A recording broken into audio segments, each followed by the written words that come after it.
welcome to Ask AJ. Jenna just nearly tripped over the wire. I'm recording this on Wednesday afternoon. It's not a great day in the lakes today, is it? It's a little bit muggy. And Jenna, just come and make an appearance. Come on, let's announce the exciting thing that's happening at the weekend.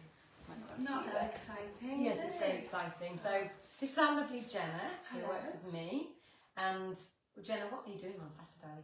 I'm running the Lakeland 50, which you have done a And couple of times. how many miles is it? 50 miles. 50 miles. 50 miles on Saturday. What time are you starting off? 10 o'clock. Have you got a tracker yet? No, Friday. Can you put that on the page and people can follow you? Yeah. I think people would like to do that. Do a little post. On Yeah, I think you Friday night. should, yeah. Yeah. With the tracker, because you'd like to follow, wouldn't you? She's a Little brave dot girl. watching. Yeah, I like a bit of dot watching. Well, I'm actually going to come and physically watch you as well. So it starts off in Dalmain, Yeah.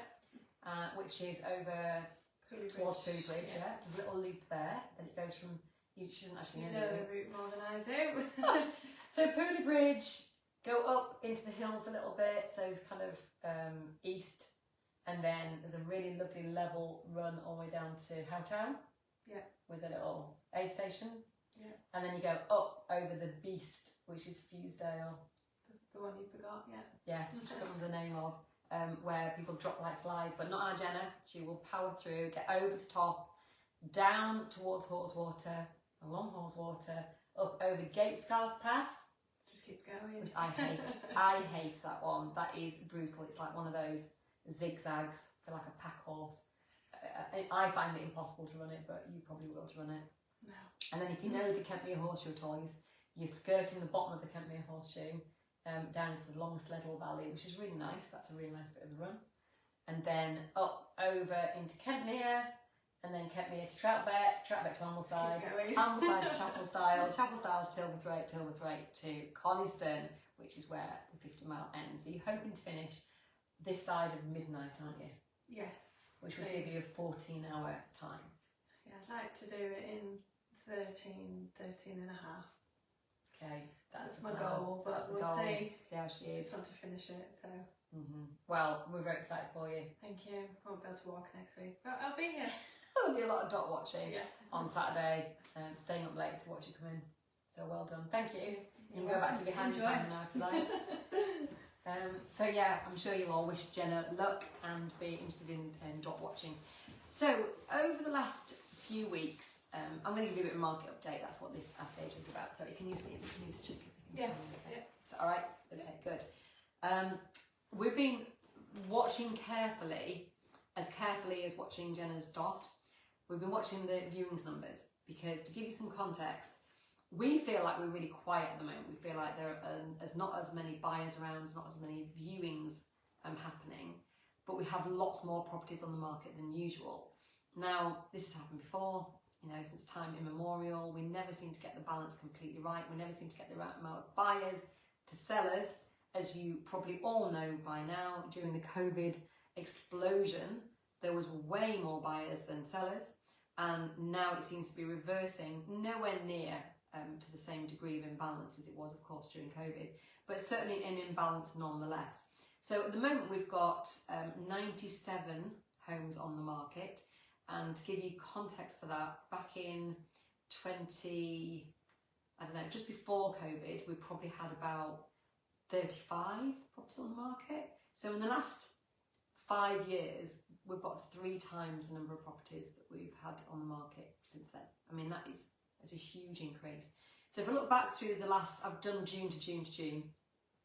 So June 25, 24 and 23, just because they're complete months.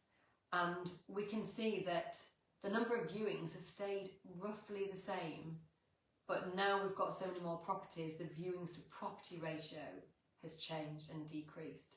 We've also found that people are viewing lots of properties, whereas in obviously a more buoyant market, buyers make a decision much earlier because they don't want that property to disappear. So they tend to put in an offer, maybe we've only seen 3 or 4. Now it seems that they're looking for months and maybe viewing 15 properties, which was actually, I've not seen those numbers since back in 2007. I think in 2005 and 6, people were viewing about 5 to 8 properties and making an offer. and then 2007, 8, 9, they were looking at 15 properties and more before making an offer. So we seem to be getting back to those numbers again now. Now, what does this mean for you? And this is a lovely little graph that our Abby has done. What it means for you is that you need to get advice, because if you really need to sell right now, and I say need, not want, then it may be that we need to go to market with a different kind of strategy than we would do if we're in a more buoyant market or you had more time to sell. And the strategy could be an offers over. So let's say we feel your property could potentially attract an offer of £1 million and you need to sell fairly quickly. We might go for an offers over strategy of 900,000. Now that might not get you to £1 million, and so you can see the challenge, because you need to get lots of viewers and buyers to get interested in your home, but you might not achieve the £1 million. Or you go on the market at £1 million and wait to make sure that the market eventually catches up to your asking price, and that you do get your £1 million further down the line, which might mean only 2 or 3 viewings a month for 6 or 8 or even 12 months. And that might be a strategy that you prefer to take. So there are lots of different ways we can take a property to market. One piece of advice that might be right for you is to wait for 2 or 3 months and just get absolutely everything ready. That might include getting photography ready, because even though it's not great weather at the moment, it's certainly better than it's going to be in 3 months' time, we would hope. And you're going to get a nice green garden with lots of colour in it. So getting at least the outside shots now is a really good idea. We've had some amazing sunsets recently, haven't we? So twilight shoots are really looking great at the moment, with loads of colour in the sky. Get those photographed, get your floor plan done, all the things we would do for you normally. We don't actually commit to going to market until further down the line. I think we've got something like 40 homes that are in the kind of waiting queue. That's either have been on the market and are taking a break, or that they're coming to market but not going fully to market just yet, or that they're just kind of being quietly marketed and don't really want to go on Rightmove and the other portals. So whichever of those situations applies to you, we would love to have a chat to you, because some price ranges and some areas and villages are moving fast. Some are much more buoyant than others. We've put a property on the market this week. It's had something like 10 viewing requests, which is pretty good. Whereas other properties go to market and they get very, very little. So we need to make sure that you're launching to a strong market for your type of house, your price point and your area. And that's something that we can give you direct advice about. So that's my little market update. I've got some numbers here, but I think probably what I've said to you is probably the information that you need. I'll give you one snapshot though. Viewings for our homes in 2023 in June, we had 75 viewings in June for about 40 homes. In June 2024, we had 69 viewings for 60 homes. And in June 2025, we had 53 viewings for 97 homes. So you can see the difference, can't you? Probably should have just worked out what the ratio was of homes to viewings. But yeah, so 75 viewings on 40 homes 2023, 69 viewings on 60 homes 2024, and 53 viewings on 97 homes for 2025. So you can see it has dropped, but you know, I'm old enough and ugly enough to remember lots of these times before, and you know, going way back I can remember the 1975 to 76 dip in the market. I can remember the 1991 one, that was actually the biggest one of its time, wasn't it? And then probably 1998 took a bit of a dip as well.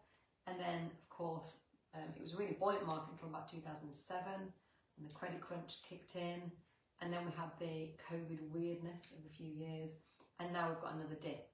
But it always comes back. You never ever have a dip without a rise, just as you don't ever have a rise without a dip. So bull markets, bear markets, they come and go, and we were waiting for the bull market that's just going to be around the corner, I'm sure. So hang on to your hats, give us a call, let us come around and evaluate your house and situation and give you the best advice. And thanks for watching this Ask AJ. Good luck to Jenna once again for Saturday. We'll get her tracking dot link on the page so you can all track.